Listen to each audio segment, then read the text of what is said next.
Assalamu alaikum wa rahmatullahi wa barakatuh. Which is the best advice for a young man who has time but a bit of laziness and procrastination issues to get back to practicing the deen properly after being lazy? That's a good question. We all get through that. We all get through that. And the remedy from that is to get the parable, the example of the situation of life. We are running to our destination from the moment we are born, because we are growing and growing, getting older in age day by day. That's the running towards our destination. Our destination is death. We are going to die, no doubt, as Allah decreed and as Allah declared in the Quran. إِنَّكَ مَيِّتٌ وَإِنَّهُمْ مَيِّتُونَ. Oh Muhammad, you are going to die, and they all are going to die. What is after death? The destination. Either pleasure or punishment. Either paradise or hellfire.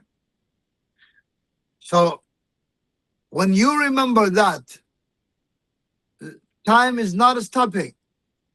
As Ibn Mas'ud said, every day passes, then it is part of you been rolled up. So if you bear this in mind, you're going to chase away the laziness from you. You will chase it away. And you need also to bear in mind that Shaitan is our enemy, and he is going to put as many obstacles on our way as he can from reaching our destination, which is paradise. Because we in this life, we are on the train on way back, on a return trip. We came in the cabinet of the train when we were in the wombs of our mothers. That is when we came, when Adam and Eve were descended from heavens. That is our land, the heavens. All human, all the children of Adam came from the heavens. Now they have to do, the heavens is in the highest, and we are on earth in the lowest. We need to be escalated and elevated to the highest to reach the homeland. And that means we have to build up our muscles very well to climb all this high peak. And this needs from us to do a lot of work. And bear in mind that the Shaitan is behind you, chasing you, and he wants to stop you from reaching your destination, or at least delay you. What do you mean by delay you? He makes part of your time, of your life, been wasted for no any reward gained. And that is a loss. That is a big loss. On the day of resurrection, we would be sorry for any moment that we wasted without pleasing Allah.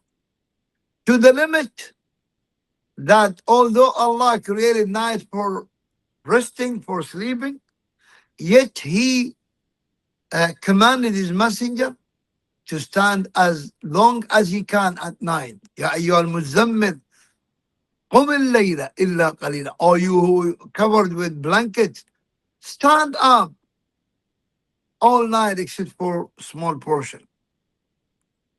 And Allah praised the true workers, true believers, true worshippers, by that they do not waste their times, saying, كانوا قليلا من الليل ما يهجعون.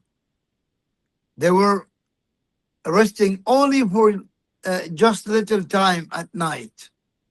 وبالأسحار هم يستغفرون. And in the dawn time, they were always found seeking forgiveness from Allah. And in Surah Al-Furqan, a lot of praise and description of the believers, as well as in Surah Al-Mu'minun. We need to read these ayat and know. In the and within all that, we have to bear in mind that we are human. That we are human. And our soul is exactly like our body. See your body. If you go and do exercise, hard exercise, you need after that exercise to refresh, to rest, to relax. Otherwise, you may damage your muscles. If you just continue doing hard exercise, you may damage your muscles. Same thing with the soul. You may damage your soul. And that's why the Prophet ﷺ said to one of his companions, يا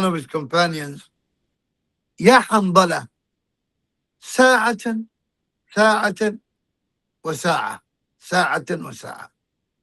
As in the hadith reported by Imam Muslim and others. He said, oh Hamdala, an hour for an hour, meaning give yourself some time to refresh. And that's why he ﷺ told Abdullah ibn Amr ibn al-As, Abu Darda and others, not to keep all the time for worshipping, but give some time for rest, for eating, for enjoying your wife, for receiving your guests.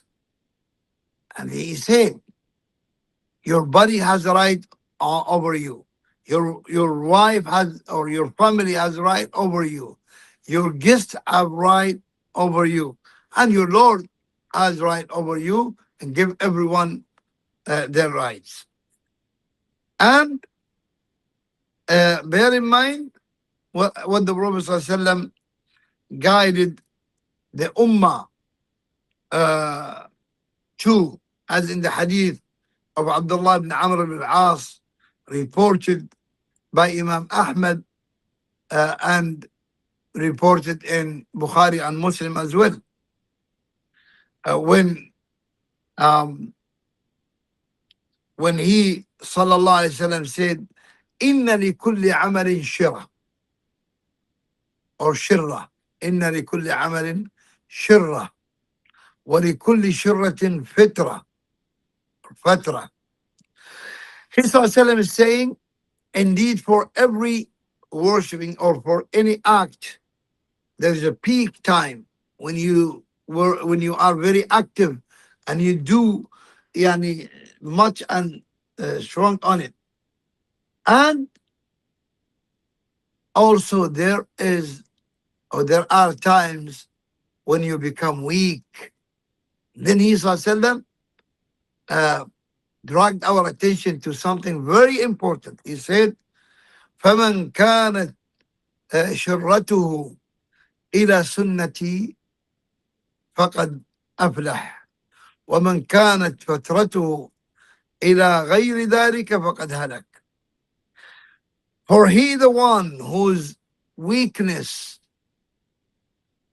be within the sunnah of mine, meaning he does not break the sunnah in times of activeness, nor in time of laziness. He does not exceed the boundaries of the sunnah, not by exaggerating and doing much more than the sunnah says, nor in the time of laziness he goes beyond that and abandon uh, the boundaries of sunnah by neglecting the obligatory worships.